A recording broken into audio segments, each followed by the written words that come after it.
Minha sogra dizia que era cuidado, mas ela estava montando minha queda. Eu sempre ouvi que sogra é uma segunda mãe, mas ninguém me avisou que, no meu caso, ela seria a pessoa que ia montar, peça por peça, a minha queda. E o pior, dizendo que era cuidado. Meu nome é Ana Paula, tenho 34 anos, e essa história é sobre como eu quase perdi meu casamento, minha sanidade e minha dignidade, por causa de uma mulher que fazia chá de camomila, sorria para mim e escondia um segredo do passado do próprio filho. O homem com quem eu me casei se chama Marcos. Quando eu conheci o Marcos, eu achei que tinha ganhado na loteria do amor. Ele era educado, atencioso, responsável, engraçado na medida certa. Daqueles homens que puxam a cadeira no restaurante, perguntam se a gente chegou bem em casa, lembram da data do primeiro beijo. Eu tinha 28 anos na época, já vinha de um relacionamento horrível. Traição, mentira, manipulação. Eu tinha prometido para mim mesma que ia ficar sozinha por um bom tempo. Mas o Marcos entrou na minha vida como um vendaval calmo. Ele não invadiu. Ele foi ficando. A gente se conheceu numa festa de aniversário de uma amiga em comum. Eu quase nem fui nessa festa. Tava cansada, de mau humor, achando que ia ser mais uma noite repetitiva. Mas fui. E essa decisão mudou tudo. Lembro até hoje da primeira vez que eu vi o Marcos. Ele estava encostado no balcão da cozinha, rindo de alguma coisa que o amigo dele falou. Ele tinha um sorriso tranquilo. Não era aquele cara que precisa chamar a atenção. Ele parecia seguro dele mesmo. Isso me chamou a atenção. Nossa amiga em comum, a Jéssica, nos apresentou. Ana, esse é o Marcos, meu amigo chato que vive reclamando da vida. Ele riu, apertou minha mão e respondeu. Ela só fala isso porque nunca me viu cozinhando. Se ela provasse minha lasanha, ia me tratar melhor. Foi assim. Simples. A gente conversou por horas naquele dia. Ele ouviu minhas histórias, riu das minhas piadas e, o mais importante, ele não tentou me convencer de nada, nem se mostrar perfeito. Em poucas semanas, a gente já estava se falando todos os dias. Mensagem de bom dia, mensagem de boa noite, chamadas de vídeo aleatórias. Ele mandava foto do cachorro dele dormindo. Eu mandava foto do meu café da manhã com legenda boba. E em menos de 3 meses, a gente já estava namorando oficialmente. Eu conheci a mãe dele, a dona Lúcia, depois de uns 5 meses de relacionamento. Eu estava nervosa. Mãe de homem é sempre um ser delicado na vida da nora. Eu tinha noção disso. O Marcos tentou me acalmar. Meu amor, relaxa. Minha mãe é tranquila. Só é um pouco intensa, mas ela é um amor. Intensa. Essa palavra, naquela época, não significava nada demais. Eu só pensei que ela era daquelas mães que ligam toda hora. Perguntam se a gente já comeu, se tá bem, essas coisas. Um sábado à tarde, o Marcos me levou para almoçar na casa dela. Eu lembro do cheiro. Cheiro de comida feita com calma. Arroz, feijão, carne assada, farofa. E aquele tempero de alho que parece que abraça a gente. Quando a dona Lúcia abriu a porta, eu fui surpreendida. Ela era bonita. Mais nova do que eu imaginava. Cabelo preso, pele bem cuidada, um sorriso largo. Então você é a famosa Ana? Ela disse, me puxando para um abraço apertado. Famosa? Eu ri, sem jeito. Meu filho fala de você o tempo todo, até parece adolescente. Eu fiquei sem graça, mas feliz. Ela puxou minha mão, me levou para a mesa, já foi servindo suco, colocando comida no meu prato. Eu fiz o prato preferido do Marcos, mas ele disse que você gosta de carne assada. Aí eu caprichei no tempero. Ela era assim, atenciosa, carinhosa, falante. Durante o almoço, ela fez perguntas. Muitas perguntas. Você trabalha com o que mesmo, Ana? Mora sozinha? E sua família é daqui? Seus pais são casados ainda? Você gosta de cozinhar? Pretende ter filhos? Eu sentia uma curiosidade meio exagerada, mas nada agressivo. Eu respondia tudo tentando ser espontânea. Eu trabalho numa clínica de odontologia, cuido da parte administrativa. Moro sozinha desde os 22. Meus pais são separados, sim. Eu cozinho o básico. E... filhos? Um dia, quem sabe? Ela fez uma cara pensativa quando eu falei dos meus pais. Separados, né? Ela repetiu com um tom que eu não soube interpretar. Sim, já faz anos, eu respondi. A separação marca muito a cabeça de uma mulher. Eu sei como é. Na hora, eu pensei que ela estava falando dela mesma. mas o Marcos desviou o olhar meio desconfortável. Ali, uma coisa pequena me incomodou, mas eu deixei passar. Depois do almoço, ela me chamou na cozinha. Marcos foi para a sala ver um jogo na televisão. Eu fiquei ali, secando a louça enquanto ela lavava. Ana, eu gostei de você, ela falou sem rodeio. Que bom, dona Lúcia, eu estava com medo de não agradar. Ela riu. Se o Marcos gosta, eu dou um voto de confiança. Eu conheço meu filho, ele não se apaixona fácil. Quando se apaixona, é para valer. Eu sorri, meio sem jeito. Ela continuou. Só cuida bem dele, tá? Ele é sensível. Parece forte, mas é sensível. E ele já sofreu muito. Aquela frase ficou ecoando na minha cabeça. Ele já sofreu muito? Sofreu? Eu perguntei. Com o quê? Ela respirou fundo, como se tivesse se arrependido de falar. Ah, coisas do passado, decepções, gente que não soube valorizar. Mas deixa isso pra lá. O importante é que agora ele tá feliz. E eu quero ver ele assim. Eu apenas concordei. Mas uma sementinha de curiosidade plantou raiz ali. Eu saí da casa dela naquele dia com uma sensação estranha.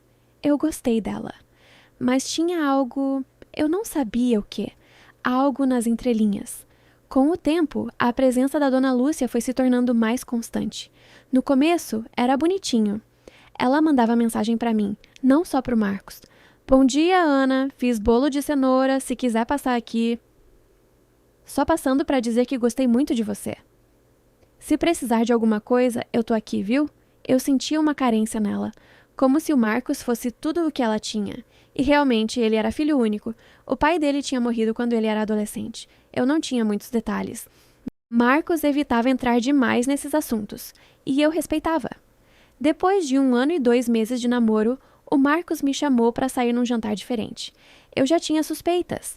Ele estava esquisito o dia inteiro. Nervoso, suando. No restaurante, na sobremesa, ele olhou para mim com os olhos brilhando. Ana, eu nunca imaginei que ia encontrar alguém como você. Meu coração acelerou. Eu sinto que minha vida fez sentido depois que você entrou nela. Ele continuou. Eu comecei a tremer. Você aceita casar comigo? Foi simples, direto. Ele tirou a aliança do bolso. Minhas mãos tremiam. Eu comecei a chorar.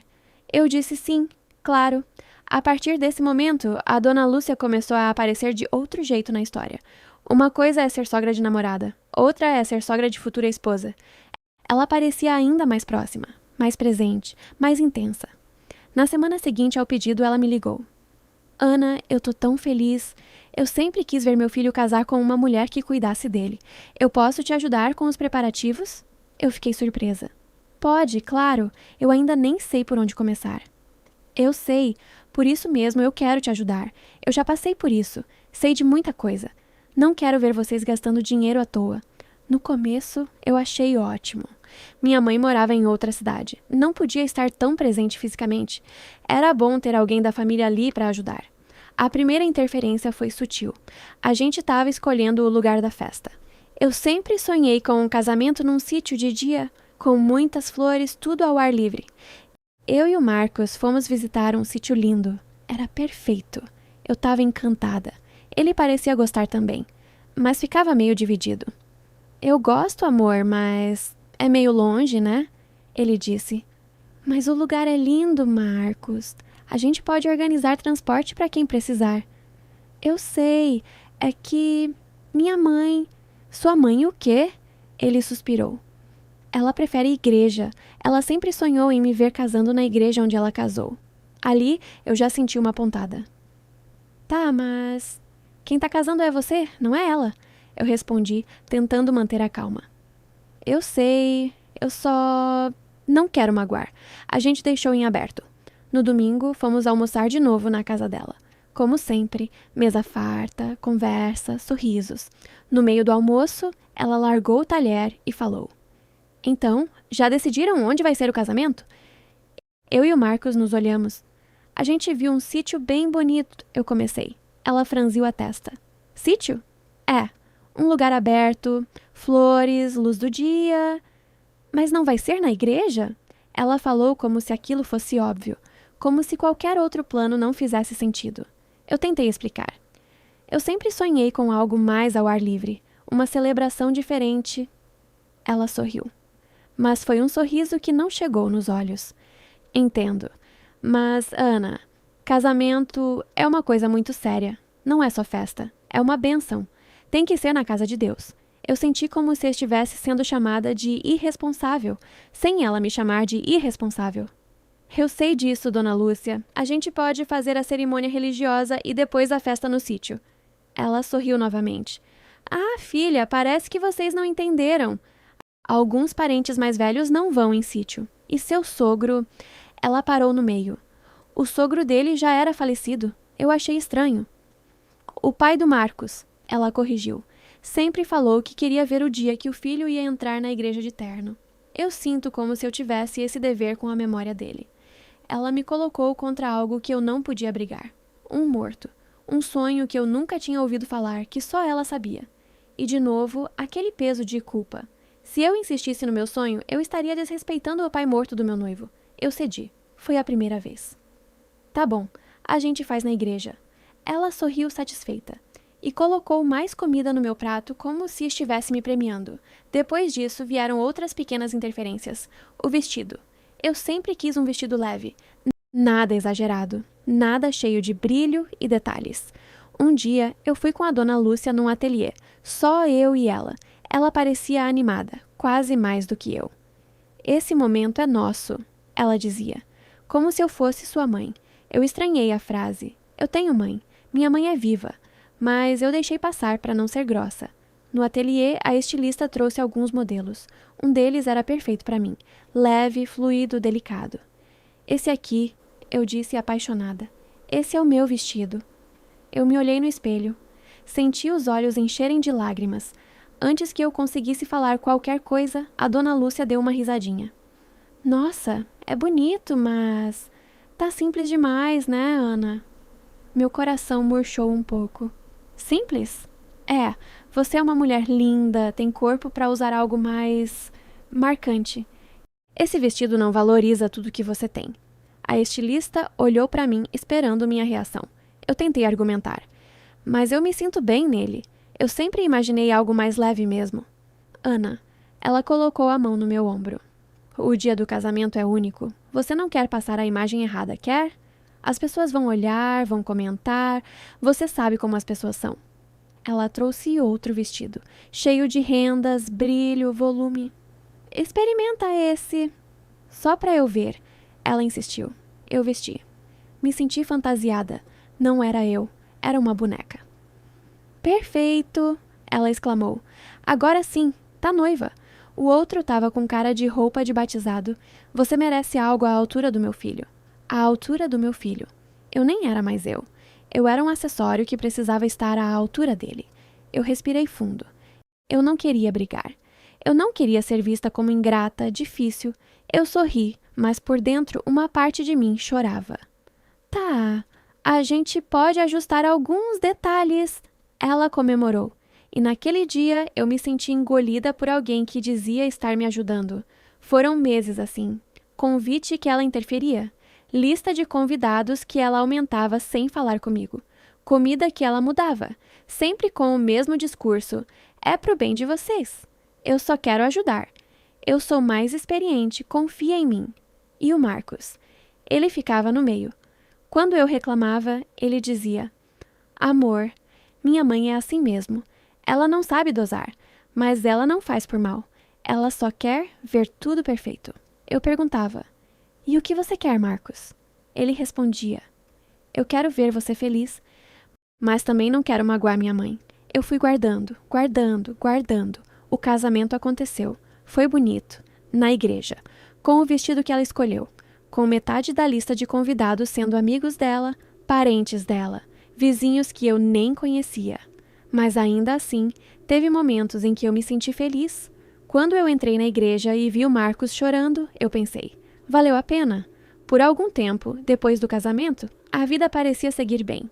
A gente foi morar num apartamento pequeno, mas aconchegante. Era nosso, nossas coisas, nosso jeito.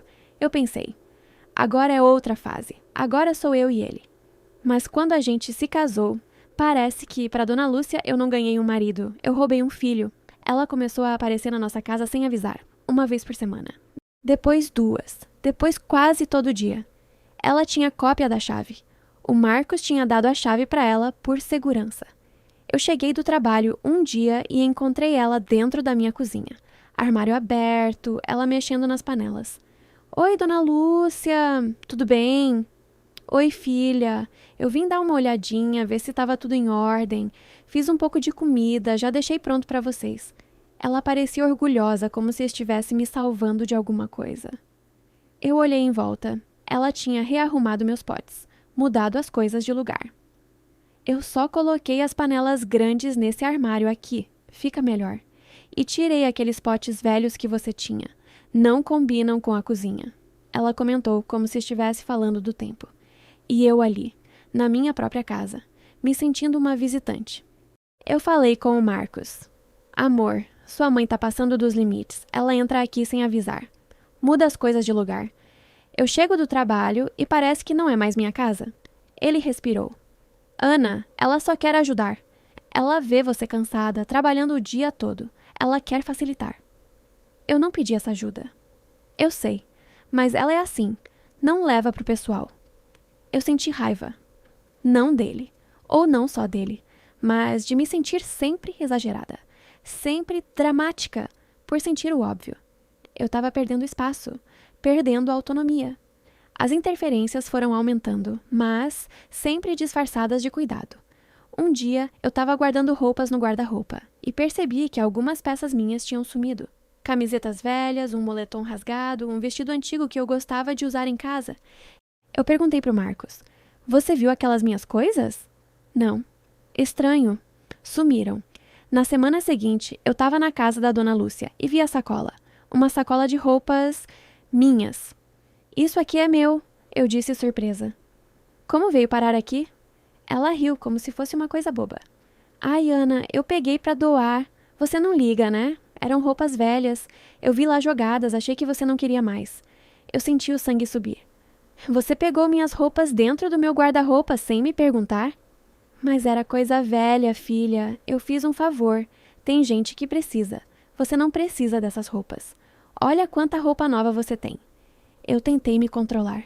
Eu não queria fazer escândalo, mas eu estava me sentindo invadida. Facada por facada, ela me tirava de mim. Em outra ocasião, eu acordei com cólicas fortes, passei mal, tive que faltar no trabalho. O Marcos avisou a mãe, sem maldade. Só comentou. No fim do dia, ela apareceu com um chá. Fiquei sabendo que você estava mal. Trouxe um chá para você, filha. Tem que se cuidar. Ela passou a mão na minha cabeça. Eu engoli o chá, agradeci. Você anda muito cansada, ela comentou. Trabalha demais, sai cedo, chega tarde, não come direito. Desse jeito, como é que você vai dar um neto pra gente? Pra gente? Eu olhei pra ela, meia zonza. Eu nem sei se eu quero ter filho agora. Eu disse sincera. Ela regalou os olhos. Como assim? Eu gosto da minha rotina. Ainda tenho coisas que eu quero fazer, juntar dinheiro, aproveitar um tempo só eu e o Marcos antes de pensar em filho. Ela sorriu de canto. Você diz isso agora, mas o tempo passa, viu? Depois a culpa vem. Mulher que não é mãe sente um vazio. E olha, meu filho nasceu para ser pai. Eu conheço ele tem esse instinto. Seria muito egoísmo da sua parte cortar isso da vida dele. E de novo, ela plantou ali culpa. Não bastava eu ser esposa, eu tinha que ser mãe, na hora que ela achava que era a certa. Aos poucos, eu fui perdendo a noção do que eu queria e começando a viver em função de não decepcionar. Eu não queria decepcionar o Marcos, não queria decepcionar a sogra, não queria ser a nora ingrata, não queria ser a esposa fria. Mas, quanto mais eu tentava agradar, mais sufocada eu me sentia. As coisas começaram a ficar mais pesadas depois de 1 ano de casamento. Foi quando as críticas começaram. Não mais só as escondidas, mas na frente do meu marido.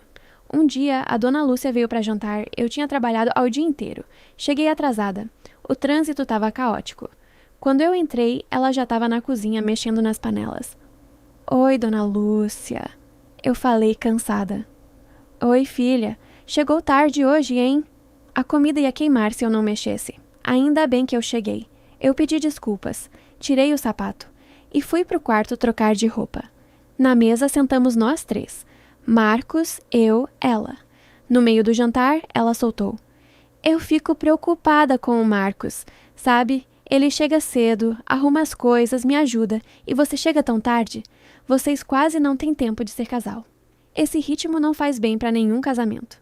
A frase ficou no ar.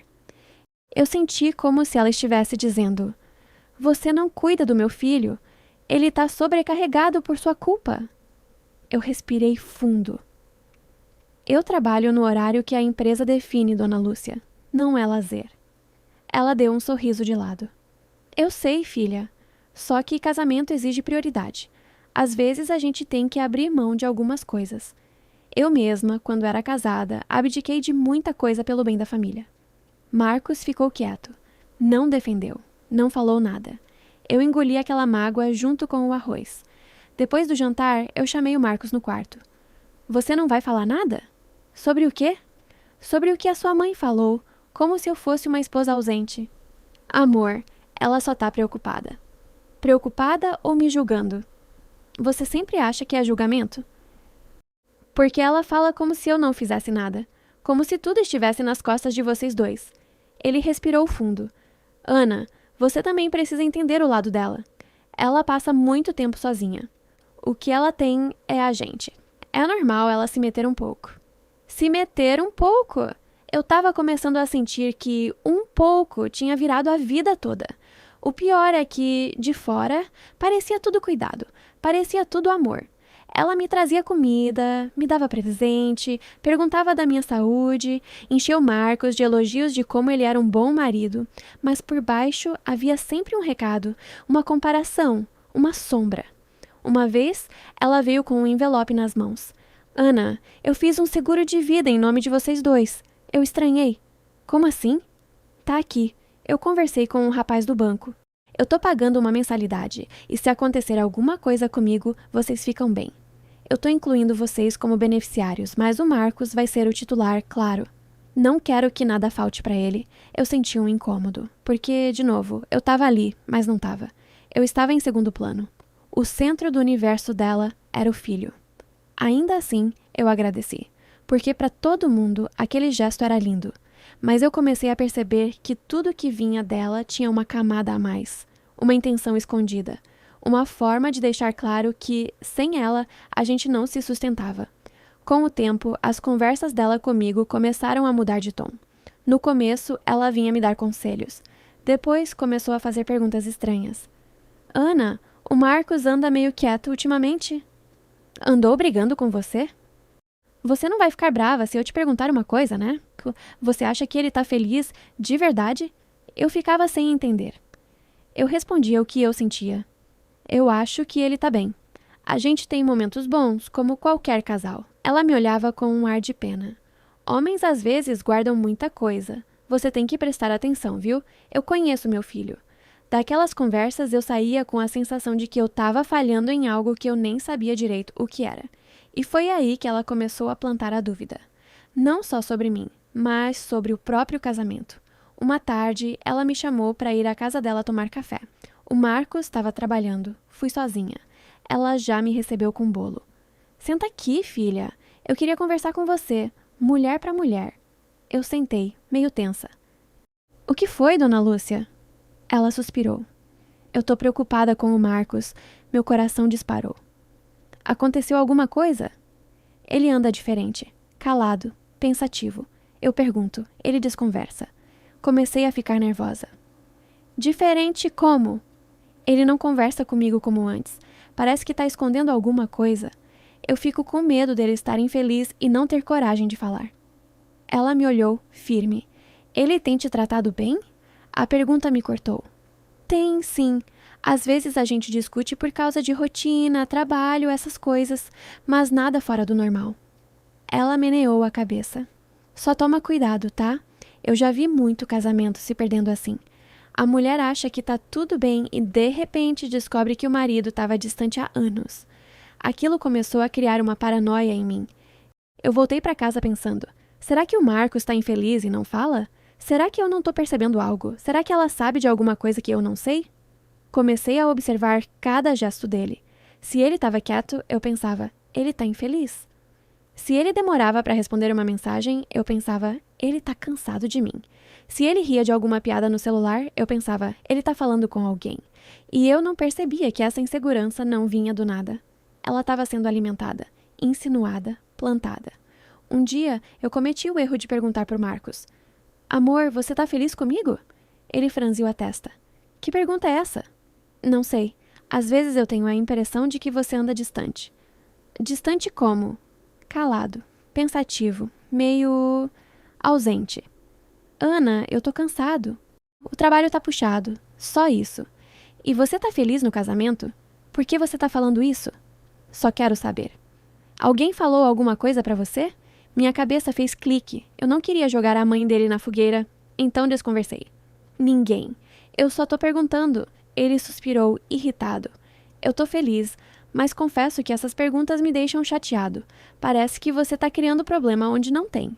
Naquele momento, eu percebi que eu estava agindo como se fosse paranoica, como se as coisas estivessem só na minha cabeça. Mas não estavam. A dona Lúcia não falava só comigo. Ela falava com ele também. E eu só fui descobrir isso depois. As pequenas interferências viraram uma rede de controle. Ela ligava para ele no meio do dia. Filho, você tá bem? Tô, mãe. A Ana não tá te fazendo falta, não? Ela vive ocupada. Mãe, tá tudo bem. Você sabe que se alguma coisa te incomodar, pode me falar. Não precisa guardar para você. Ela se colocava como confidente, como o porto seguro, como se eu fosse a ameaça. Uma noite, eu estava deitada na cama e o celular do Marcos apitou. Ele estava no banho. Por instinto, eu olhei para o visor. Era uma mensagem da mãe dele. Filho, não se acostuma com pouco carinho. Você merece atenção o tempo todo. Meu estômago gelou. Eu não quis ler mais. Fechei o olho, deixei o celular no lugar. Quando ele saiu do banho, estava mais leve. Eu não consegui dormir direito. No dia seguinte, eu tomei coragem e perguntei: O que sua mãe anda te falando? Em que sentido? Eu sei que ela liga pra você. Eu sei que ela pergunta do nosso casamento. Às vezes. O que exatamente ela pergunta? Ele hesitou. Ela só quer saber se tá tudo bem. E você fala o quê? Que tá. E ela insiste? Às vezes. E o que ela diz? Ele respirou fundo, como se aquela conversa já tivesse passado do limite da paciência dele. Ana, ela é minha mãe. Ela se preocupa. Ela acha que você anda distante. Eu ando distante? Não é o que eu acho, mas é o que ela sente. Ela sente? A partir do quê? De meia dúzia de encontros? Você anda cansada. Responde torto às vezes. Eu respondo torto porque eu tô frustrada, Marcos. Ela entra na nossa casa sem avisar, muda minhas coisas, opina em tudo. E você nunca coloca limite. Pra que limite, Ana? Ela não tá fazendo mal pra ninguém. Quando ele disse isso, eu senti como se estivesse enlouquecendo. Não fazendo mal? Talvez o mal não fosse visível. Não era um grito, não era um xingamento. Era algo mais sutil, mais fino, mais perigoso. E aí, veio a primeira explosão. Foi num domingo. A dona Lúcia estava em casa. A gente estava na sala. Ela sentada no sofá. Eu na poltrona. Marcos entre nós. Ela começou a falar de filhos novamente. Eu vi uma roupinha de bebê tão linda hoje no mercado. Fiquei imaginando meu netinho correndo aqui pela casa. Eu forcei um sorriso. Vocês estão se cuidando? Ela perguntou na cara dura. Eu arregalei os olhos. Como assim? Se estão evitando, né? A gente sente. Quando o casal não quer engravidar, a energia da casa é outra. Eu respirei fundo. Eu já falei que não é nosso plano agora. Ela cruzou os braços. E plano de quem é esse? Seu ou do Marcos? Dos dois, eu respondi. Ela olhou para o filho. É isso mesmo, Marcos. Você também não quer ter filho agora? Ele ficou desconfortável. Mãe, não é assunto para agora. Ela insistiu. Eu sou sua mãe. Eu tenho o direito de saber. Você tá deixando passar sua chance de ser pai por causa de pressão da Ana? Aquilo foi demais. Pressão da Ana? Eu repeti sem acreditar. Ela continuou, sem freio. Você sempre falou que queria ser pai cedo. Sempre, desde novo. Aí casa e, de repente, muda de ideia? Isso não é normal. Eu fico pensando se não tem alguém mexendo nisso. Eu senti meu rosto queimar. Dona Lúcia, com todo respeito, isso é uma decisão nossa. Ela me encarou. Nossa ou sua? Porque eu vejo meu filho querendo agradar. Ele é assim, Ele se molda. Ele tem medo de perder quem ama. Ela virou para o Marcos. Filho, você não precisa abrir mão dos seus sonhos por ninguém. Nem por mim, nem por ela. Eu levantei do sofá. Eu não vou ficar ouvindo isso. Ela se levantou também. Tá vendo? Foge da conversa. Não aguenta ser confrontada. Marcos levantou as mãos. Chega, mãe. Chega! Ela balançou a cabeça. Não, Marcos. Eu não vou ficar calada vendo você se afastar do que você sempre quis. Você sempre foi um homem de família. Agora parece que tá proibido de ser. Eu tremia. Eu nunca proibi nada. Eu só não quero ter filho agora. Isso é crime? Ela estreitou os olhos. Para quem vem de família desestruturada, talvez não faça falta. Para quem cresceu sem ver pai e mãe unidos, filho vira só mais uma coisa. Mas para nós, não. Aqui sempre teve valor. Seu pai ia ficar tão triste de ver essa situação. Ela tinha mexido num lugar fundo, na minha ferida, nos meus pais separados, na minha história.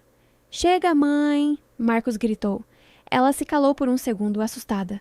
Nunca vi ele gritar com ela. Ele continuou. A senhora tá exagerando. A Ana não tá me proibindo de nada. A gente só tá planejando nossa vida do nosso jeito. Ela encheu os olhos de lágrima. Desculpa, filho. Eu só não quero ver você se arrepender lá na frente. Vocês duas são muito parecidas, teimosas, e eu fico no meio. Ela pegou a bolsa e saiu. Batendo a porta, eu sentei no sofá e chorei. Chorei de raiva, de impotência, de humilhação. Marcos veio tentar me abraçar. Amor, ela não me abraça, eu falei afastando ele. Você deixa ela falar tudo isso, mexer na minha história, na minha família, como se eu fosse um problema, e ainda vem me abraçar como se estivesse tudo bem? Ele passou a mão no rosto, nervoso. Eu gritei com ela. Você viu? Gritou quando? Quando ela já tinha me xingado inteira por dentro? Quando ela já tinha plantado a ideia de que eu sou um obstáculo na sua vida? Ele ficou em silêncio. Você tem noção do que ela fez? Eu continuei. Ela pegou o meu passado, a separação dos meus pais e usou contra mim. E você sabe o quanto isso me machuca. Eu sei. E mesmo assim você deixa? Ele abaixou a cabeça. Eu não sei lidar com ela, Ana. Ela sempre foi assim. Se eu confronto muito, ela adoece. Começa a passar mal, ter crise. Eu passo culpa a semana inteira. Então eu que pago a conta? Ele não respondeu. Naquela noite, a primeira rachadura séria apareceu entre nós. Eu passei a olhar não só para ela como problema, mas para ele também. Porque ele permitia. Porque ele se calava. Porque ele era, de certo modo, cúmplice. Os dias foram passando. E, por um tempo, a dona Lúcia ficou mais quieta. Talvez pelo grito do filho. Talvez para se recompor. Mas, como sempre, ela voltou. Só que de um jeito diferente. Mais silenciosa, mais calculada. Ela parou de me confrontar diretamente. Parou de falar na minha frente sobre filhos, rotina, casamento. Mas começou a agir por baixo dos panos. Eu só fui perceber isso quando, sem querer, vi uma conversa dela com o Marcos no celular dele. Eu não costumo mexer no celular dele. Eu sempre respeitei isso. Mas naquele dia, ele estava no banho. O celular apitou. Eu estava sentada na cama do lado. A notificação apareceu. Mensagem da mãe. Aquilo, depois de tudo que eu já tinha vivido, já me deixava tensa. Eu peguei o celular. Eu sei, foi invasivo, mas eu precisava saber até onde ia. Abri a conversa. Tinham mensagens antigas. Eu li umas das últimas semanas. Filho, você não acha que a Ana anda muito fria? Filho, você sempre sonhou em ser pai, não joga isso fora. Você parece triste nas fotos. Isso não é casamento feliz?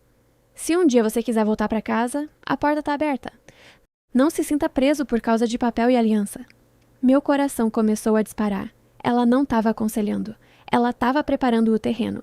Ela estava sugerindo que ele fosse embora. Que nosso casamento era uma prisão. Que eu era a causa da tristeza dele. Numa das mensagens, ele respondeu: Mãe, para. A Ana não é o problema. Eu tô cansado do trabalho. Só isso. Ela respondeu: Você sempre arruma desculpa. Não quero ver você repetindo o que seu pai fez. Aguentando por anos um casamento que não faz sentido. Meu mundo parou. Repetindo o que seu pai fez. Mas o pai dele não tinha morrido? Pelo menos era assim que a história sempre tinha sido contada. Eu sempre ouvi. Seu pai morreu quando você era adolescente, né, Marcos? E ele confirmava. Ele nunca entrava em detalhes. Só falava que foi difícil. Eu nunca perguntei muito. Achei que era dor demais mexer nisso. Mas aquela frase não fazia sentido. Repetindo o que seu pai fez? O que o pai dele fez exatamente? Naquela noite, eu esperei ele sair do banho. Eu tava branca. Marcos, eu preciso falar com você. Ele estranhou meu tom. O que aconteceu? O que seu pai fez? Ele arregalou os olhos. Como assim? Você sempre disse que seu pai morreu, mas a sua mãe falou numa mensagem que não quer ver você repetindo o que ele fez. O rosto dele ficou pálido. Você mexeu nas minhas mensagens? Mexi. Tive que mexer. Eu tô vivendo com uma sombra dentro da minha casa. Eu preciso entender. Você não tinha esse direito. Eu não tenho o direito de entender com quem eu me casei? Ele passou a mão no cabelo, nervoso. Não era pra você saber assim. Saber o quê, Marcos? Que meu pai não morreu como você imagina. Então, como ele morreu? Ele ficou em silêncio. Parecia estar brigando com algo dentro dele. Eu insisti. Você me deve isso. Não só porque eu sou sua esposa, mas porque, de alguma forma, isso tem a ver com o jeito que a sua mãe controla tudo. Ele respirou fundo. Meu pai não morreu de doença, nem de acidente. Então, ele foi embora. Eu demorei alguns segundos para entender. Foi embora? Ele largou a gente. Eu tinha 14 anos. Um dia ele saiu para trabalhar e... não voltou mais. Meu coração apertou. E depois? Depois... Minha mãe recebeu um bilhete e depois um documento do cartório. Ele pediu separação. Ele fugiu com outra mulher. Mudou de cidade. E a morte? Minha mãe contou essa versão para quase todo mundo, inclusive para mim, durante um tempo. Ela falava que ele tinha morrido. Só bem mais tarde ela admitiu que ele tinha ido embora. Mas, para os outros, ela manteve a da história da morte. Até hoje, muita gente acredita. Eu sentei na cama. Então seu pai tá vivo? Eu... não sei. Nunca mais tive contato. Nunca mais vi. Nunca quis saber. E por que você mentiu para mim? Ele olhou para baixo. Porque é mais fácil falar que ele morreu do que admitir que ele abandonou a gente. Isso foi ideia sua ou dela? Dela. Naquele momento, muitas coisas começaram a se encaixar na minha cabeça. A superproteção, o controle, o medo de perder o filho, a obsessão com o casamento, a raiva de separação, a forma como ela usava meu passado contra mim. Ela vivia com a ferida aberta do marido que foi embora. Mas ao invés de curar, ela transformou aquilo num mecanismo de controle. Eu perguntei, ainda confusa. E por que ela disse que não quer ver você repetir o que seu pai fez? Porque ela acha que casamento tem que durar para sempre. Custe o que custar. Ela vive com medo de me ver indo embora de casa, largando tudo. Ela repete isso para mim desde adolescente. Você não pode ser igual ao seu pai. Eu respirei fundo. Marcos, você entende o que isso quer dizer? O quê? Ela não tá só te protegendo. Ela tá te segurando. Ela morre de medo que você faça o que o pai fez. E por isso ela tenta controlar tudo. A casa, a esposa, a rotina, até o tempo dos filhos que a gente nem teve. Ele ficou em silêncio. E tem mais, eu disse tomando coragem. Nas mensagens, ela tá plantando a ideia de que você pode voltar a morar com ela. Que seu casamento é uma prisão, que você merece mais. Ele me olhou, chocado. Ela falou isso? Falou, com todas as letras. Ele sentou na beira da cama. Passou as mãos no rosto. Eu não sabia que era nesse nível. Aquelas mensagens foram a primeira fresta de luz que ele teve. Ele sempre viu a mãe como a vítima da história. A mulher abandonada. A mulher que segurou as pontas sozinha. A mulher que sacrificou tudo pelo filho. E sim, ela aguentou muita coisa. Mas ela transformou essa dor num jogo de poder. Ao invés de elaborar a dor do abandono, ela decidiu garantir que nunca mais seria deixada, nem pelo marido, nem pelo filho. E eu era a grande ameaça, porque eu representava para ela a possibilidade dele ser como o pai, um homem que escolhe outra mulher, outra vida, outra casa. Depois dessa conversa com o Marcos, eu decidi que não dava mais para fingir. Eu precisava confrontar a raiz, a história, o passado. Mas antes disso, eu precisava entender algo mais. Se ela foi capaz de mentir sobre a morte do próprio marido, o que mais ela mentiu? O que mais ela escondia? Eu comecei a puxar fios, primeiro com o próprio Marcos. Por que você nunca tentou saber do seu pai? Ele deu de ombros. Eu tenho raiva dele. Eu passei minha adolescência ouvindo minha mãe chorar, xingando ele, dizendo que ele destruiu a vida dela. Ela nunca te contou os detalhes? Alguns. Que ele conheceu uma mulher do trabalho, que começou a chegar tarde, que um dia simplesmente sumiu. E você acreditou em tudo que ela falou? Quem mais eu tinha para acreditar? Eu era um menino. Ela era minha referência. Eu percebi que ele tinha medo. Medo de encarar a própria história. Medo de descobrir que as coisas não eram bem assim. Medo de ver falhas na mãe, que para ele sempre foi uma espécie de heroína. Mas eu, de fora, conseguia ver coisas que ele não via. E uma coisa me inquietava. Se ela mentiu sobre algo tão grande, ela poderia estar mentindo sobre outras coisas, inclusive sobre mim. Alguns dias depois, eu fui visitar a minha mãe na outra cidade. Sentei com ela na sala, tomei um café e contei tudo. Tudo. Desde o casamento, as interferências, as invasões, as mensagens, até a história do pai do Marcos. Minha mãe ficou em silêncio por um tempo. Depois falou algo que ficou ecoando na minha cabeça. Ana, pessoas que passaram por muito sofrimento às vezes viram cuidadoras demais. Mas tem uma diferença entre cuidar e controlar. Sua sogra acha que está cuidando, mas na verdade ela está controlando para não reviver a própria dor. Eu sei. E você? Eu o quê? Você está deixando isso acontecer com você. Você está tão ocupada tentando ser a nora perfeita, a esposa perfeita, que esqueceu de ser a Ana. Aquilo doeu. Porque era verdade. Minha mãe continuou. Você precisa decidir, filha. O que você quer para sua vida? Porque do jeito que tá, você não tem paz. E casamento sem paz não se sustenta. Eu voltei para a cidade com uma decisão interna.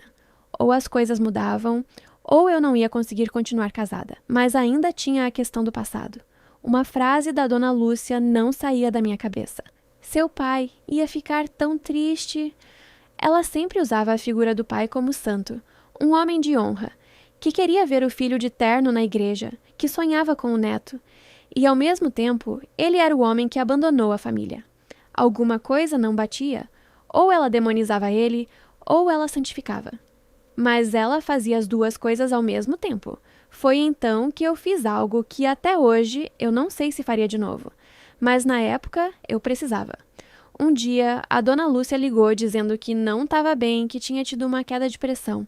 O Marcos foi correndo para a casa dela. Eu aproveitei para ir também. Chegando lá, ela estava deitada no sofá, pálida, mas, curiosamente, com energia suficiente para fazer alguns comentários venenosos, ainda que disfarçados. Eu vou ficar bem, filho. É só essa vida corrida. Fico preocupada com vocês, esqueço de mim. Ele fez carinho na mão dela. A senhora tem que se cuidar mais, mãe. Ela olhou para mim. E você tem que cuidar melhor dele, não deixar ele carregar tudo nas costas. Eu engoli seco. Ficamos lá a tarde inteira. Eu ajudando no que podia. Marcos cuidando dela. Em um momento, ela levantou para ir ao banheiro. Marcos foi com ela até a porta. Eu fiquei sozinha na sala. Olhei em volta. O quadro antigo na parede. As fotos antigas em prateleiras. Um armário de madeira escura com porta de vidro. Algo me chamou a atenção. Uma caixa no fundo do armário. Caixa de madeira, envelhecida, com um laço desbotado. Eu não sei explicar, mas algo em mim disse: ali tem coisa. Eu me levantei, cheia de culpa por dentro, e fui até o armário. Abri a porta devagar. Peguei a caixa. Ela estava pesada. Abri. Dentro tinha fotos antigas, cartas, papel amarelado, um recorte de jornal, um envelope. Comecei a olhar as fotos. A dona Lúcia, mais jovem, sorrindo ao lado de um homem que eu supus ser o pai do Marcos. Uma família tradicional aparentemente feliz. Mas uma foto me chamou a atenção. Marcos pequeno, talvez uns 6 anos, sentado no colo do pai, com uma mulher ao lado. Uma mulher que não era a dona Lúcia. Eu virei a foto. No verso, estava escrito: nosso dia no parque. Um começo confuso, mas verdadeiro. Um começo confuso. Do que aquilo estava falando? Peguei as cartas. A letra era de homem. Lúcia, eu sei que a forma como tudo aconteceu não foi justa com você, mas eu não posso continuar vivendo uma mentira. Você sabe que nosso casamento nunca foi sobre amor. Foi sobre obrigação, família, pressão. Eu tentei ser o marido que você merece, mas meu coração sempre esteve em outro lugar.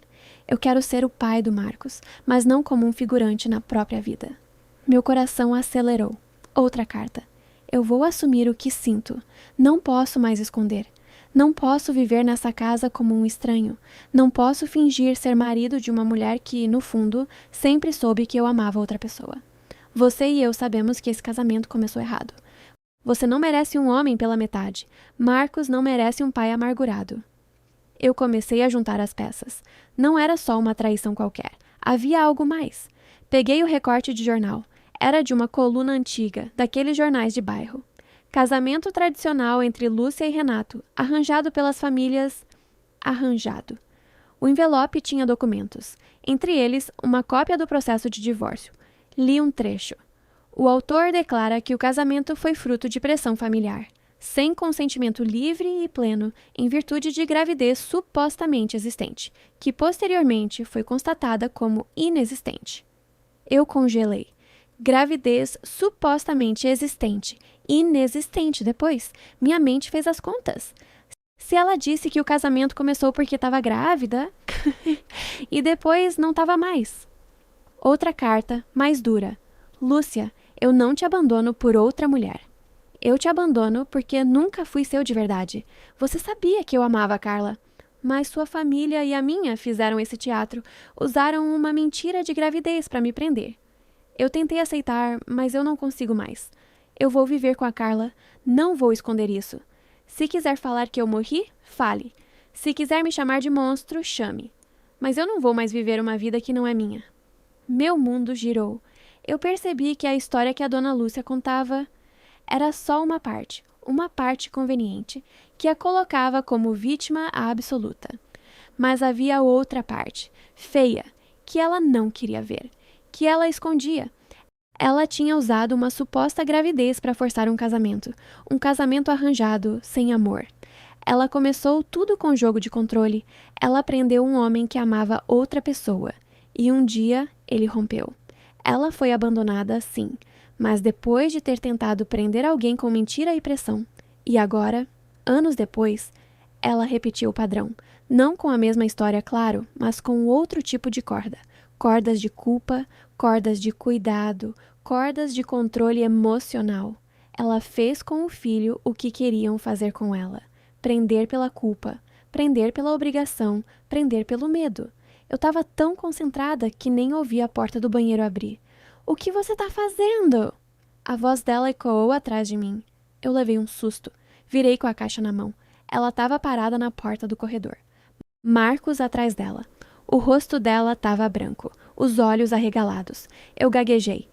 Eu estava procurando um... Você mexeu nas minhas coisas. Ela falou, a voz grave. Marcos se aproximou. Mãe, calma. Ela ignorou ele. Coloca essa caixa aqui. Agora. Eu obedeci, tremendo. Coloquei a caixa na mesa de centro. Ela veio mancando até mim. Mas, ao invés de pegar a caixa, me encarou. Quem te deu o direito de revirar meu passado? Eu senti as lágrimas subirem. Eu não tive o direito de conhecer o seu? Eu respondi, a voz falhando. Sempre me cobrou verdade, transparência, família perfeita. E escondeu isso tudo. Até do seu filho. Marcos olhava de um para o outro, perdido. Que caixa? Que caixa é essa? O Marcos perguntou confuso, olhando para a mesa. A dona Lúcia respirava ofegante. Ela esticou a mão e bateu na tampa da caixa como se quisesse fechar um portal. Nada que te interesse, Marcos. Coisa antiga. Eu não aguentei. Como não interessa, dona Lúcia? É a história dele. Virei para o Marcos. São cartas do seu pai, o processo de divórcio, a verdade do que aconteceu. Ele arregalou os olhos. Como assim, cartas do meu pai? Ele se aproximou da mesa e, antes que ela conseguisse impedir, abriu a caixa e pegou a primeira carta que veio. Ela tentou segurar a mão dele. Não, Marcos, não faz isso com você. Isso só vai te machucar. Ele puxou a carta mesmo assim. Machucar mais do que crescer sabendo que meu pai morreu? Ele perguntou com a voz embargada. Mais do que passar a vida acreditando numa história que não era real? Ela ficou em silêncio por um segundo. Foi o silêncio mais pesado que eu já vi naquela casa. Ele começou a ler. Os olhos iam de um lado para o outro rápido, como se o texto queimasse. Eu via o rosto dele mudar. Primeiro, confusão. Depois, choque. Depois, raiva. Ele pegou outra carta. Leu mais um trecho. Pegou o documento. Leu as palavras casamento arranjado, pressão familiar, gravidez inexistente. Quando ele levantou os olhos, eu nunca tinha visto aquele olhar nele. Era um misto de dor, traição e incredulidade. Mãe, a voz dele falhou. Mãe, o que é isso? Ela tentou se recompor. Puxou a caixa de volta para ela, fechando com força. Isso é passado, não importa mais. Como não importa? Ele explodiu. Aqui está dizendo que vocês casaram porque as famílias pressionaram, que a senhora usou uma gravidez que não existia para segurar ele. Eu não usei. Tá escrito! Ele gritou, levantando o papel. Tá aqui. Gravidez supostamente existente, posteriormente inexistente. Ela fechou os olhos como se aquela frase fosse um soco. Eu estava desesperada, ela murmurou. Naquela época, uma mulher sem marido era um escândalo. Eu tinha medo, Marcos. Medo de quê? De ficar sozinha, de ser falada, de não servir para nada. Ela se sentou no sofá, as pernas meio bambas. Encostou a caixa no peito como se fosse um escudo. Eu era jovem. Suas avós pressionando de um lado, os vizinhos do outro. Eu achei que se eu casasse, tudo ia se ajeitar, que ele ia me amar com o tempo. Mas ele amava outra mulher. O Marcos rebateu, a voz cortando. Tá aqui nas cartas.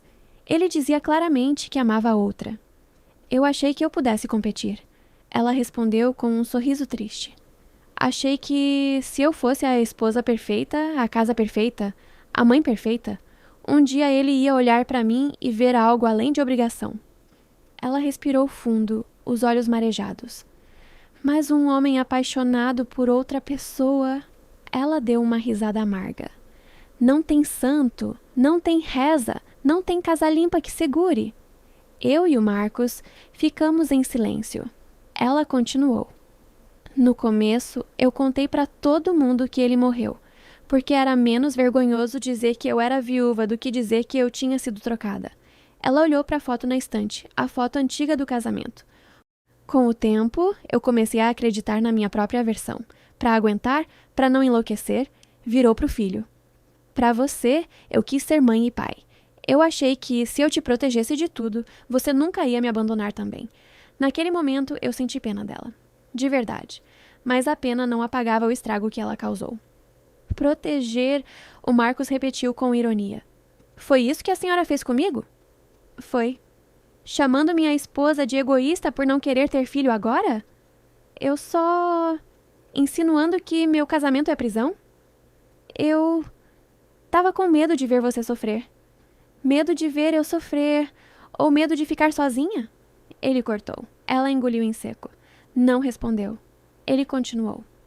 A senhora repetiu comigo o que as famílias fizeram com o meu pai. Não fala assim... Fizeram pressão. Manipularam. Fizeram ele casar por culpa. Agora a senhora quer que eu viva meu casamento na culpa. Culpa de não ser o filho perfeito, o marido perfeito, o homem de família que a senhora idealizou porque o seu casamento não deu certo. Ele falou tudo aquilo tremendo. Eu passei a vida ouvindo que meu pai era um monstro, mãe, que ele destruiu nossa família. E aí eu descubro que vocês dois viviam uma mentira desde o começo. Ela tentou levantar. Eu sofri, Marcos. Sofri de verdade. Eu sei que a senhora sofreu, ele respondeu com a voz baixa. Eu sei que foi abandonada. Eu sinto muito por isso. De verdade. Mas nada disso te dá o direito de fazer comigo e com a Ana o que fizeram com vocês. Ela olhou para mim. A culpa é dela. Foi automático. Uma defesa. Se ela não tivesse mexido onde não foi chamada, eu cortei. A culpa não é minha, dona Lúcia. Me aproximei um pouco. Eu não inventei nada. Eu só abri uma caixa que estava aí no meio da sala, guardando uma história que o seu filho tinha o direito de conhecer. Respirei fundo.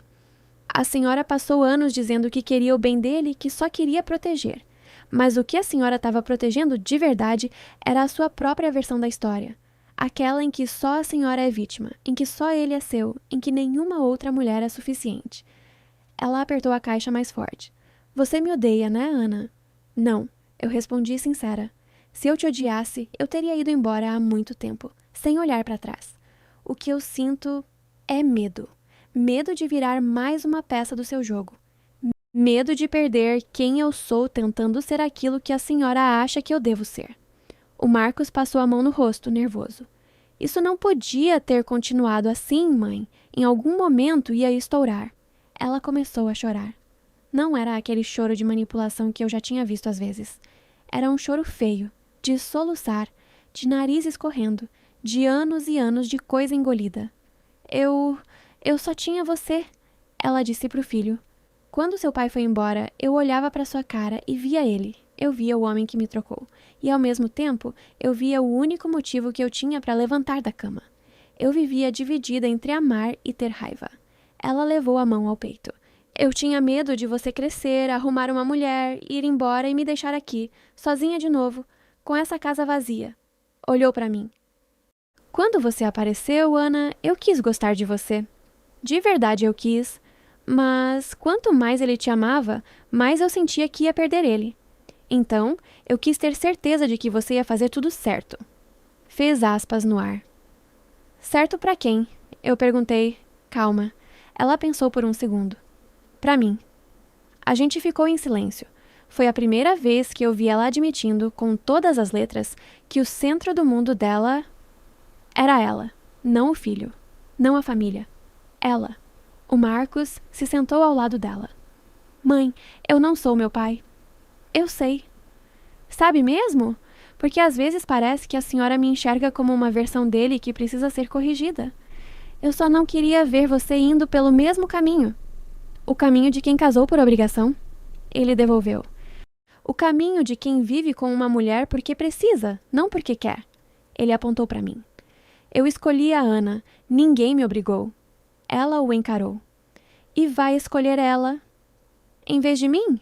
A pergunta veio como uma facada. Eu congelei. Marcos fechou os olhos por um segundo, respirou fundo e respondeu. Não é em vez de. Abriu os olhos de novo. Só que eu não sou mais um menino, mãe. Eu tenho uma esposa, uma casa, uma vida que não é a extensão da sua. Se a senhora me ama mesmo, vai ter que aceitar isso. Ela balançou a cabeça devagar. Eu não sei ser menos que tudo. Então aprende, ele respondeu firme. Porque, se continuar assim, vai me perder de verdade. Não porque eu vou ser igual ao meu pai e fugir com outra, mas porque eu não vou aguentar viver no meio desse cabo de guerra. Ela engoliu seco. Você tá ameaçando ir embora? Eu tô dizendo que, se a senhora continuar tentando mandar na minha vida, desrespeitando minha esposa, entrando na minha casa sem avisar, vasculhando minhas coisas, plantando dúvida na minha cabeça, eu vou precisar me afastar para sobreviver. Eu senti um nó ameaçar subir na minha garganta. Não era o discurso perfeito de novela. Era um homem se esgueirando para fora de uma teia em que foi criado. Ela chorou mais. Quem diria... Eu criei um filho para colocar uma mulher na minha frente. A senhora me criou para ser dependente. Ele corrigiu. Mas eu tô escolhendo ser adulto. Ela encarou a caixa no colo. Passou a mão na tampa, como se acariciasse o passado. Eu guardei isso achando que se eu escondesse bem, ia conseguir enterrar junto a vergonha. Olhou pra gente. Mas, pelo visto, o que eu enterrei fui eu mesma. Ninguém respondeu. Depois de alguns segundos, ela levantou devagar. Levem essa caixa. Ela disse de repente. Eu e o Marcos nos entreolhamos. Como assim? Ele perguntou. Eu não quero mais ser a única dona dessa história. Eu tô cansada de carregar isso sozinha. Ela empurrou a caixa na direção dele. Leva, lê, faz o que quiser. Descobre seu pai, se for o caso. Mas não deixe essa mentira mandar mais na vida de vocês. Eu fiquei em choque. Não era redenção. Não era... Tudo se resolveu. Mas era um começo de alguma coisa. Marcos pegou a caixa, ainda hesitante. Tem certeza, mãe? Ela fez que sim, sem olhar. Se for para escolher entre continuar vivendo essa farsa ou encarar o que eu fiz... Ela respirou fundo. Eu acho que já passou da hora de eu encarar. A gente saiu da casa dela em silêncio. Eu com a sensação de que estava saindo de um velório. O velório da história que sustentou a vida dela por décadas. No carro, o Marcos dirigia calado. A caixa no banco de trás, a tensão no ar. Depois de alguns minutos, ele falou: "Eu tô com raiva da minha mãe." "Eu sei. E ao mesmo tempo, tô com pena." "Eu sei também. Eu cresci ouvindo que meu pai destruiu tudo. Agora eu descubro que a história começou torta lá atrás." Ele respirou fundo. "Eu não tô defendendo ele. Ele foi covarde. Ele também machucou. Mas nada é tão simples quanto ela me fez acreditar." Eu olhei pela janela. As luzes da rua passando. "Quase nada na vida é simples," eu disse. "O problema é quando a gente pega as coisas complexas e transforma em novela de mocinho e vilão. Sua mãe fez isso com seu pai.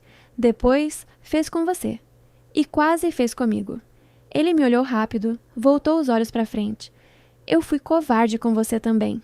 "Foi. Eu deixei ela passar por cima de você." "Deixou." "Eu quero tentar consertar. Não dá para consertar tudo, mas dá para mudar daqui para frente." Ele parou no sinal, respirou fundo. "Eu quero pôr limite, Ana. De verdade. Não só da boca para fora." "E isso significa o que exatamente?"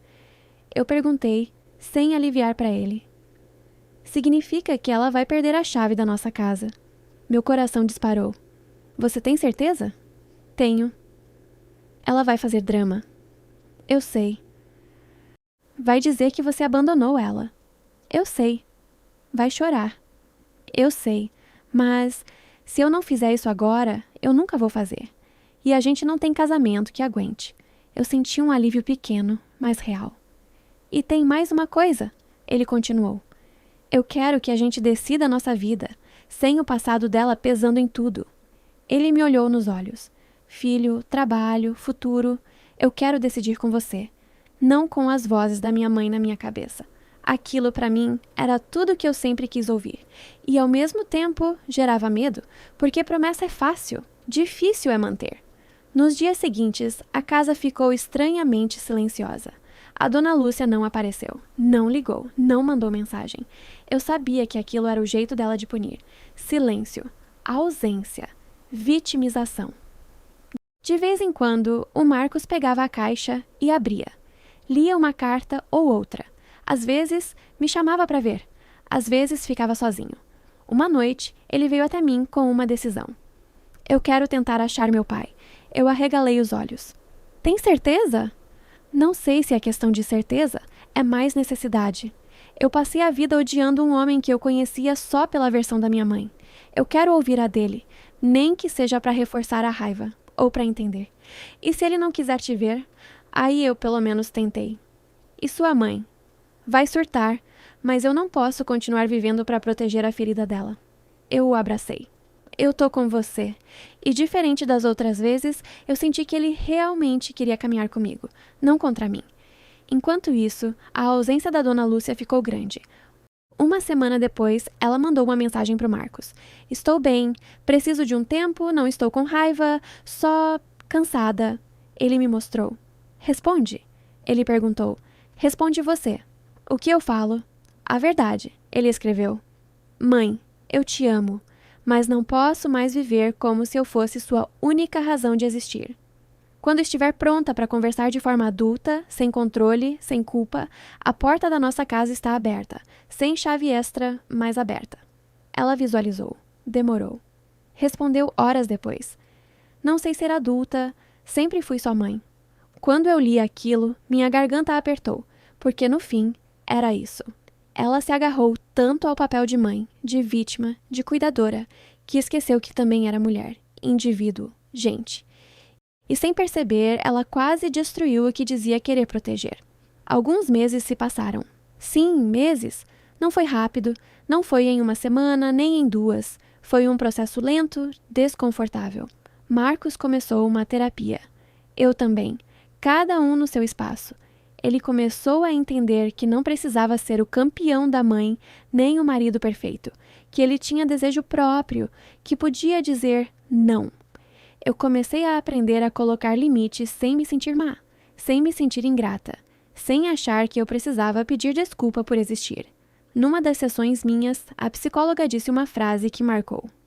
Quando sua sogra dizia que era cuidado, ela estava, na verdade, montando um tabuleiro. E você, sem perceber, virou peça. E eu deixei, respondi. Sim, mas você não sabia que era um jogo. Agora sabe. Saber muda muita coisa, mas também traz responsabilidade. Um dia, depois de um tempo de silêncio, a dona Lúcia mandou mensagem para mim. Para mim, não para o Marcos. Eu tremi ao ver o nome dela no visor. Podemos conversar? Mostrei para o Marcos. Ele só disse: a decisão é sua.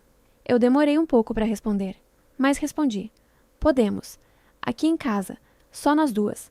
Amanhã, às 4. Ela aceitou. No dia seguinte, às 4 em ponto, a campainha tocou. Eu já tinha pedido para o Marcos não estar em casa. Abri a porta. Ela estava diferente, parecia menor. Não fisicamente, mas como se o corpo tivesse encolhido. O cabelo preso de qualquer jeito, sem maquiagem. Olheiras marcadas. Posso entrar? Ela perguntou educada. Pode. Ela entrou devagar, como se aquela fosse uma casa estranha. Talvez fosse. Talvez ela estivesse pisando ali pela primeira vez sem o escudo do eu tenho chave, eu posso tudo. Sentamos na mesa da cozinha. Eu tinha feito café. Pão, manteiga, coisas simples. Ela olhou em volta. Você arrumou a cozinha do seu jeito. Ela comentou sem veneno. Sim, do meu jeito. Tá bonita. Obrigada. Houve um silêncio. Eu não forcei. Esperei. Ela respirou fundo. Eu queria te pedir desculpa. Eu não esperava ouvir isso tão direto. Desculpa por quê? Perguntei. Por tudo. Ela respondeu com a voz embargada. Por entrar na sua casa sem avisar. Por mexer nas suas coisas. Por doar suas roupas sem perguntar. Por opinar na sua vida como se você fosse uma criança que não sabe o que faz. Ela fez uma pausa. Por usar seu passado contra você. Isso foi cruel. Os olhos dela encheram de lágrimas. Eu me senti ameaçada por você, Ana. E eu não tinha esse direito. Você nunca fez nada para me machucar. Quem fez foi outra pessoa lá atrás. E eu, em vez de resolver com ele, comecei a descontar em todas as mulheres que chegavam perto do meu filho. Aquelas palavras não apagavam o que ela tinha feito, mas eu sentia que não eram só teatro.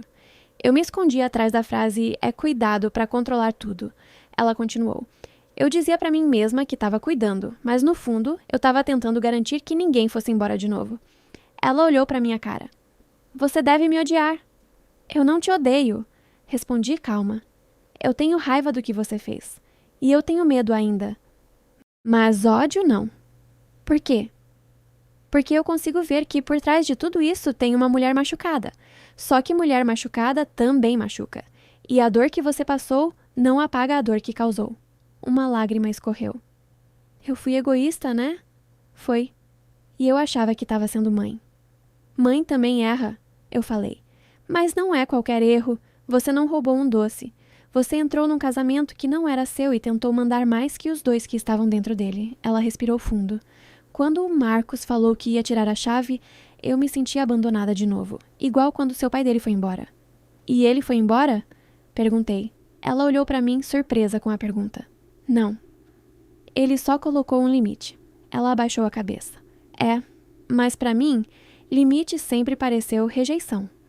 Me encarou. Eu tô tentando aprender a diferença. Ficamos um tempo em silêncio. Ela mexia no guardanapo com os dedos. Depois ela disse algo que eu não esperava. Você tinha razão sobre uma coisa. Sobre o quê? Eu sempre me coloquei como vítima da história com seu pai do Marcos. Mas eu também fiz muito errado. Eu prendi ele num casamento que ele não queria. Ela olhou para mim com um fio de orgulho ferido. Você acredita que eu achava que estava certa? Eu pensava, homem não sabe o que quer, eu sei o que é melhor pra gente. Suspirou. Agora eu olho pro meu filho e vejo que eu estava fazendo igual. Eu sei o que é melhor pra vocês. Como se o amor de vocês fosse um jogo que eu pudesse administrar. Eu encostei as mãos na mesa. E por que você tá aqui hoje? Ela engoliu seco. Porque eu não quero perder meu filho? Deu um meio sorriso. Nem você. Eu? Perguntei, realmente surpresa. Eu demorei para admitir isso até para mim. Mas eu gosto de você, Ana. Do seu jeito. Do fato de você dizer na cara o que pensa, mesmo tremendo. Ela olhou para os lados como se buscasse coragem nas paredes. Você era a Nora que eu precisava, mas eu estava tão presa na Nora que eu idealizava que eu quase estraguei tudo. Eu senti a garganta apertar.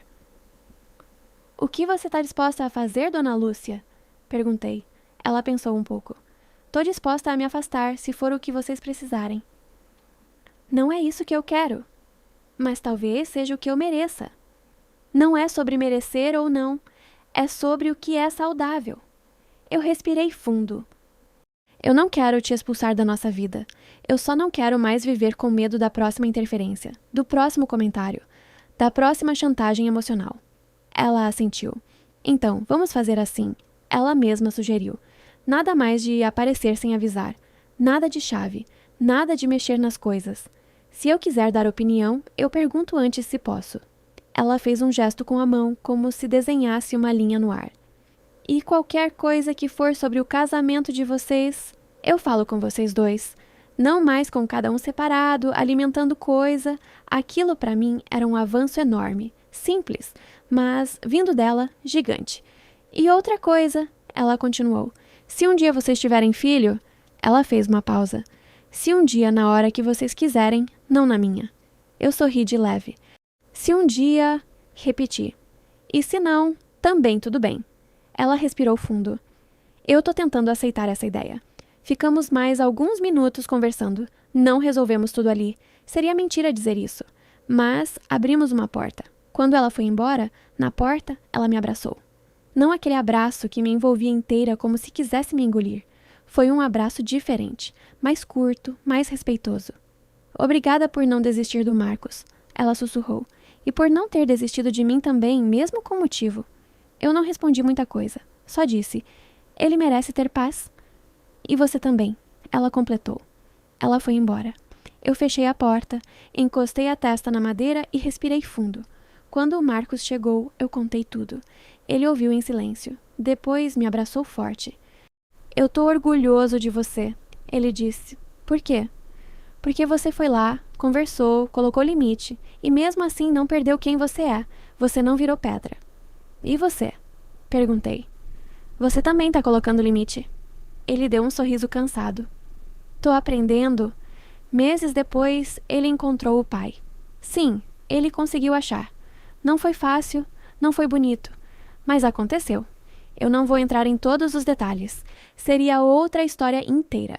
Mas eu posso dizer que ver o Marcos sentado frente a frente com o homem que ele idealizou como monstro a vida toda foi como assistir alguém recalculando o próprio passado em tempo real. O pai dele não era santo. Tinha feito muita coisa errada. Tinha fugido em vez de enfrentar. Mas também não era o demônio que a dona Lúcia pintou. Era um homem que, assim como ela, tinha tomado decisões horríveis tentando escapar de outras decisões horríveis. No fim, eles não viraram melhor amigos. Não se abraçaram chorando em câmera lenta. Mas se reconheceram. Se olharam como dois adultos. E isso já foi muita coisa. O Marcos voltou desse encontro diferente. Eu não quero ser nem meu pai, nem minha mãe, ele me disse. Eu quero ser outra coisa. O quê? Perguntei.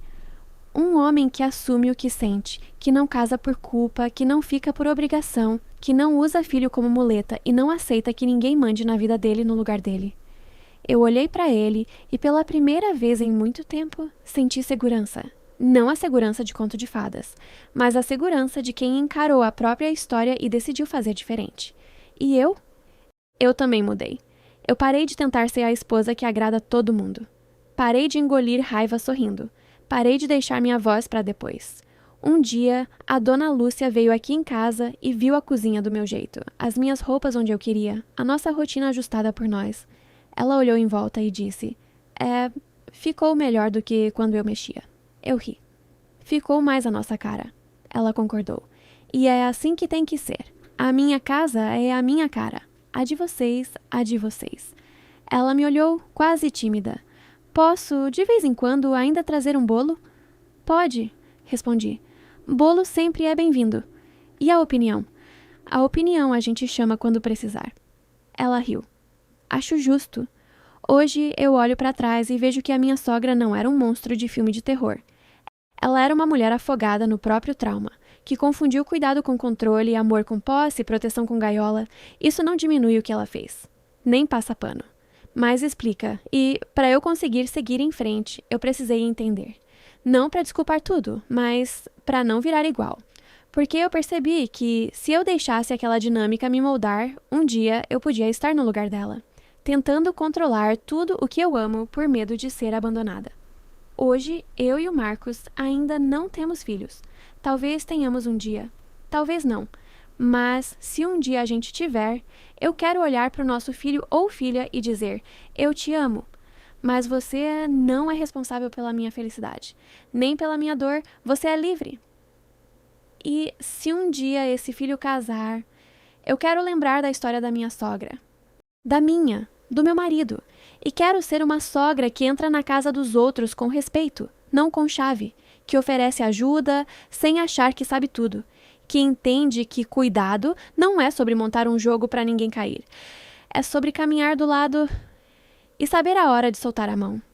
Eu quase perdi meu casamento por causa de uma mulher que dizia estar cuidando de mim, mas estava montando minha queda. Mas no fim, o que derrubou não foi ela. Foi a mentira que sustentava tudo. Quando a verdade apareceu, doía, ardia. Mas, aos poucos, foi virando base. Hoje, eu não tenho mais medo dela. Tenho cautela, tenho limite. Mas também tenho algo que antes eu não tinha. Um casamento em que, finalmente, quem decide somos nós dois. E uma sogra que, pela primeira vez na vida, está aprendendo que amor não é algema. É escolha. Todo dia. Por todos os lados.